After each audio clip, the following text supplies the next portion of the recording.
Sorry. So, I mean, it's a great place to be, but sometimes we're a little bit behind some of the grand things that are going on. But somebody's got to make that happen at our end. So I wanted to talk to you today about kind of the obstacles that we've overcome. As our previous speaker, we were moving from Google Search Appliance providing our enterprise level search. And this is in a classified environment, so it was on-premises Google Search Appliances. So I don't know, have any of you ever seen a Google Search Appliance? It's a big, yellow, noisy box. And when they were no longer supporting those, we could not move to the cloud because this is a classified environment. So we needed our data to be on-premises. And we did a lot of research, and we came up with Lucidworks Fusion as a potential, as the candidate we selected to replace that environment. And that's when the fun kind of began. So let me go forward. We found we had a few obstacles to implement that. Some days it felt like waking up in a fairy tale. It felt a lot like Little Red Riding Hood with the big bad wolf. And a lot of people had the job of being the big bad wolf along the way. It started with just trying to make the purchase. Trying to work with our contracting office. They had lots of big I's, not these kind of I's, but dotting I's and crossing T's. They made us jump through lots of hoops. And when it came to implementing, we have a joint service provider. There was a time when we had control over our environment, and we ran our own servers, and we ran our own communications.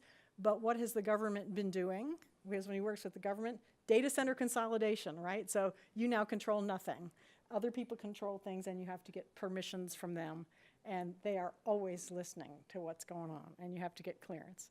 And then as you become part of a larger enterprise, sometimes you get bitten with some surprises as we go along. So I'm going to talk to each one of these. So first of all, I work for AT&T, but my customer is OSD, the Office of the Secretary of Defense, for cost assessment and program evaluation. And what they do is they collect and analyze future year budget data. So they're the one, so their name is Cost Assessment and Program Evaluation, or as known by the military services, Cost Assassination and Program Elimination. They second guess, so when the military services come in and say, we're gonna do this program, we're gonna build battleships. And they're like, over the next 5 years, we need X amount of money, and the cost assessment folks, it's kind of the internal think tank for the Secretary of Defense, and they come back and say, well, we really think it's gonna cost this amount and this amount of time, so maybe we need to adjust that program to make sure we can actually pay for it to the end, or no more money's gonna be needed as you go. And they do that by analyzing the cost data that comes in, proposed by the experts, and knowing a lot about weapon systems and force structures for future military forces. And they do that with a lot of data. They collect a lot of data each year from DoD agencies and the services in a fair amount of detail, usually a 5-year window. So they're looking at the 5-year spend plan for military programs. And then we have a lot of PhDs. So my customer base is 500. It's not big like those who are here for PwC, and they have like 50,000 employees. We're talking 500, but most of them are PhDs in operations research. And so when we're wasting their time, we are wasting the time of the high-priced employees. So part of our goal is to make things very frictionless for them so they don't spend too much time. And over the course of the years, they knew very early that they needed to preserve the studies that were done. So we have a 20 million document archive of all of these studies that have been done on weapon systems.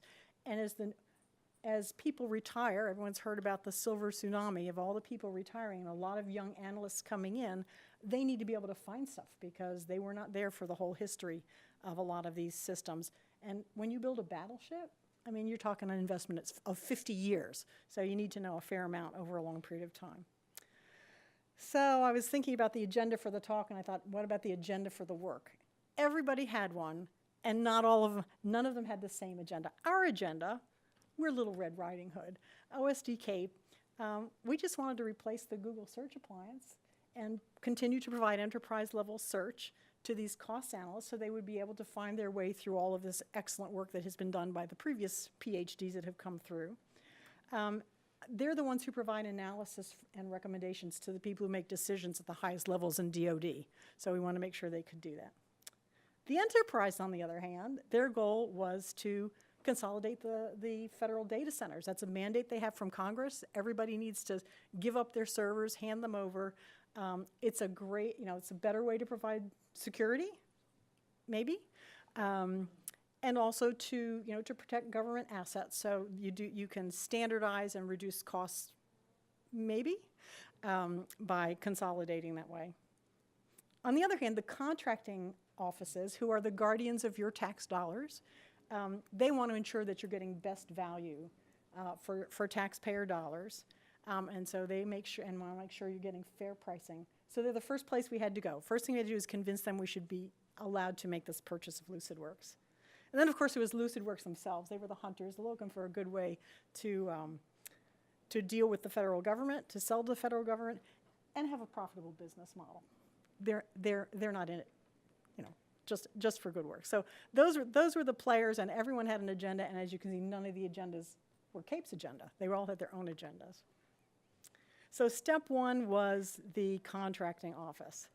And it was amazing. Typically, in the past, the way you bought something was you had a product, you told them you wanted to buy it, and you wanted 3 years maintenance with it, and you probably would replace it at some point. It would be past life cycle, and you would replace it.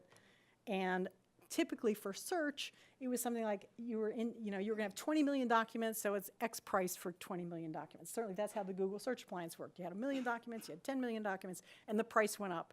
Or maybe you had a certain number of users. And then in came Lucidworks. And that was not their business model. Their business model was a subscription model, and they gave you a discount for a multi-year subscription. So we went in and said, well, look, we used to do 3 years maintenance. Why don't we do a 3-year subscription? I think we got like $50,000 discount. And the first thing that the contracting office said was, no, you can only get it for 1 year. We're like, okay, you realize that you're giving up, it's our budget, and you're giving up our $50,000 discount? And oh, by the way, we won't even be up and running in a year, not because it's that hard to get Fusion up and running, but we're now in an enterprise environment. We don't have control. So we knew that it would take us a year at least to get the thing up. And the pricing by CPU course just totally flummoxed them. So it hit the contract. They had no idea what we were talking about. And we jumped through a lot of hoops to convince them that a 3-year subscription was not a lot different from a purchase with 3 years of maintenance, which was their traditional. So, but it took quite a lot of work to do this, and a lot of phone calls with contracting specialists. Then they would go up to their contracting officer. On and on it went. In the end, we were successful. We got our discount. We have a Fusion subscription for 3 years. Of course, then we found out we needed App Studio. That's a whole different. I'm not even going to go into that story. But we now do have App Studio as of not too long ago. So that once we had the product, now we were into the implementation. So by consolidating the federal data centers, one of the things you lose control over is access to various things. So for example, we do our security with ADFS, and we have security groups by organization, and someone was asking about access control. I didn't see who it was asking about access control. We do enforce access control.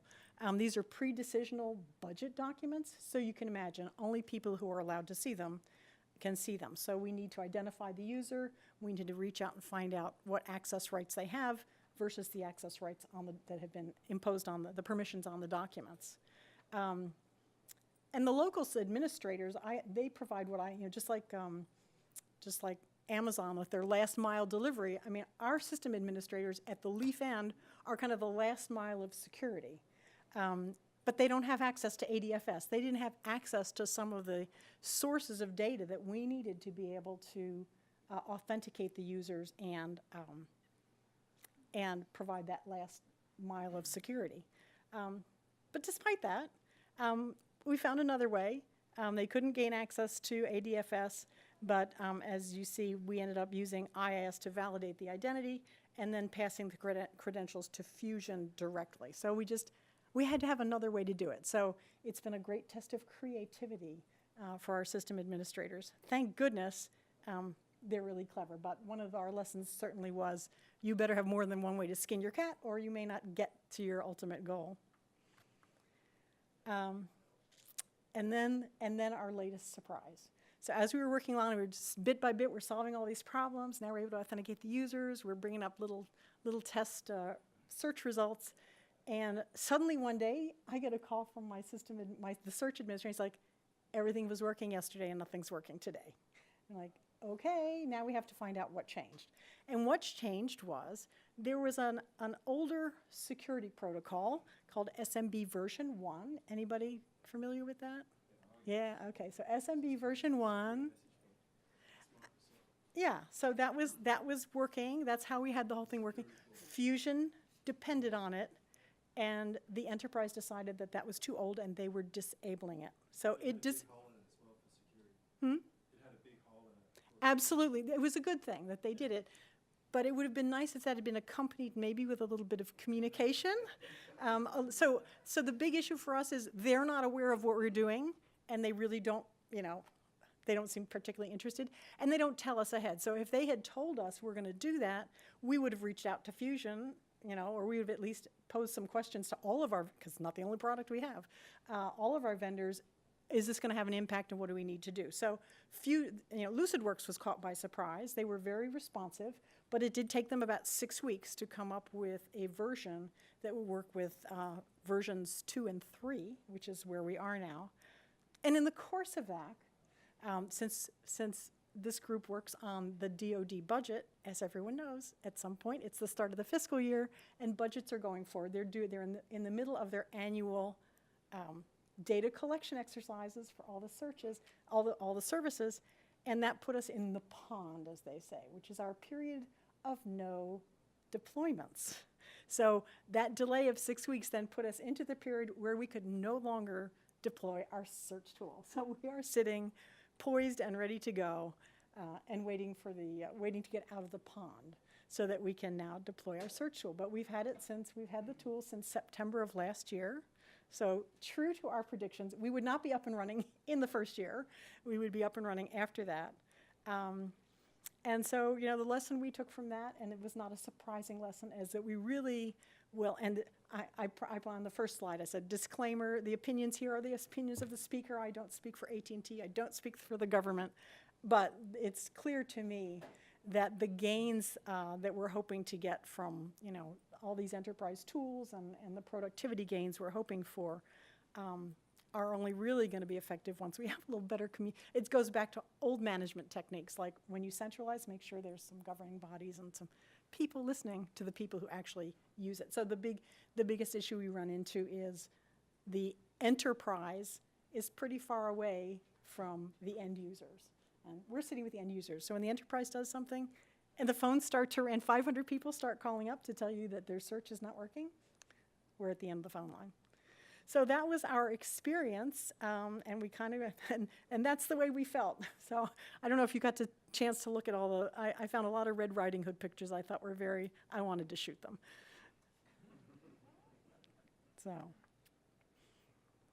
But we ended up, as you can see, on good terms.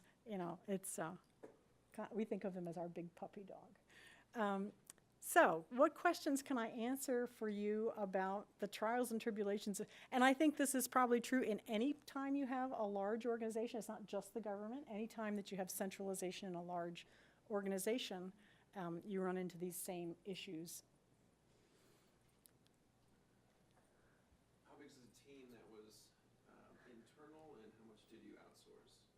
So we did most of it internally. We had some consulting from Lucidworks. Not a lot. I mean, it was a fairly limited amount of time. And since we have a 3-year subscription, our government customer said, it said, AT&T team, I pay you to make this stuff happen. So I will buy consulting services for you to consult with Lucidworks when you run into issues. But I really, the responsibility essentially falls on the AT&T team, which is really only 3 people.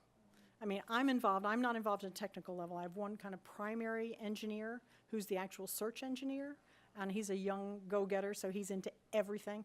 We have some infrastructure system administrators who are putting up the virtual servers and kind of dealing with protocol issues with the enterprise and that sort of thing. So it's really a very small team. But we've been there for a long time, so we know their infrastructure really well. No, it was a small team. We have all of our data on, we have two networks. So we have two data centers, if you will. One is classified, one is unclassified, but they run the same structures on both, just different set of documents. Yeah. Other questions? Yeah. Could you talk a little bit more about your access control questions and how you pass credentials? Sign off on that? No, but I can give you Anthony's email. He can tell you about that. I wanted to bring my search guy, but they didn't let me bring him. So it was too far away and cost too much money. We had just enough for me to come. So, but if you want me, I can put you in touch with him, and he can tell you how he did that. What other questions can I answer? Yeah. Was there a noticeable improvement or increase in functionality between the Google Search Appliance and So Fusion? I think that at this point, we're simply replacing. We want to make sure we're not losing any functionality. We do not expect to lose any functionality. Has it gone into production? It has not. It will go into production as soon as we get through this period where they're in the middle of their annual exercise. So in about 2 more months, I would say at the start of the year, start of the new year, we will go into production. But I think what we're looking for and what I'm looking for at this conference, if anybody has tips for this, is I think we can do so much more with Fusion than we have been able to do in the past. I mean, very much it's been, find me the documents that. And, even from the conversation this morning, there's a lot of expertise that I think people, we actually keep a subject matter expert document so people know who to go to for various for various topics, these special topics. There are people who specialize in naval forces and tactical air and space. I mean, all these different areas that they need expertise in. But I suspect people have other expertise and they're not necessarily listed there. And I'd like to be, tapping the social media and, the kind of the Q&A discussions that go on, and to use some of the search capabilities to identify people. So the whole thing about identifying people and their expertise. The other thing we had a director who asked a couple of years ago, he said, with all of the retiring analysts, how do I hold on to that expertise? So I'm looking for ways to incorporate them, through some mechanism, obviously not on the classified side because they're not on that network anymore, but being able to identify some of the retired folks or people who have left to be able to give the current analysts names of people and connections. So do you have a taxonomy for, so on the knowledge management side, have you developed a taxonomy? No, it's, this is all being done with straight search so far. I'm not sure whether I think it's going to change very quickly. The change is coming. I like that one. Change is coming. And this is what we've been able to do up to this point. I think that we're sort of in a specialized area of knowledge, so I don't know that there's, it's not so broad, but it'll be interesting to see if we have some insights. Okay, time is up. They're waving the red flag at me. Can I take one more question? We had one. Yeah, you mentioned the contracting challenges. Very familiar with those. What about the getting the ATO? JSP was managing the infrastructure. Who was responsible for the We've done the ATO. We did a business requirements document for JSP, and that did have to go through and get approved. So Fusion is on the approved products list now in JSP for the joint service provider. So, yeah, we did that. We were the first ones down. I work for a very forward-looking customer, so we're always at the front edge of all that stuff. So we've done that. Any other questions? Well, thank you very much.